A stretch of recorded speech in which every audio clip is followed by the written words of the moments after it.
গণ-অভ্যুত্থানে ক্ষমতাচ্যুত হয়ে শেখ হাসিনা ভারতে চলে গেলে একে একে তার দুর্নীতি ও অপরাধ সামনে আসতে থাকে। বেরিয়ে আসে পরিবারের অন্য সদস্যদের দুর্নীতি, ক্ষমতায় থাকতে গুম হত্যাসহ জুলাই-আগস্টের মানবতাবিরোধী অপরাধের নানা তথ্য।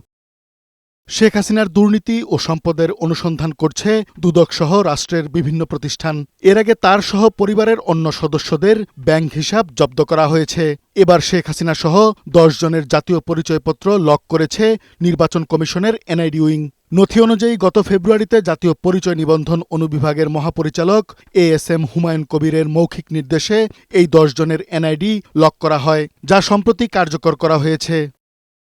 শেখ হাসিনা ছাড়াও সজীব ওয়াজেদ জয়, সায়মা ওয়াজেদ, শেখ রেহানা, টিউলিপ সিদ্দিক, আজমিনা সিদ্দিক, শাহিন সিদ্দিক, বুশরা সিদ্দিক, রাদোয়ান মুজিব সিদ্দিক ও তারিক আহমেদ সিদ্দিকের এনআইডি লক করা হয়েছে। তারা আপাতত জাতীয় পরিচয়পত্র ব্যবহার করে কোনো সেবা পাবেন না।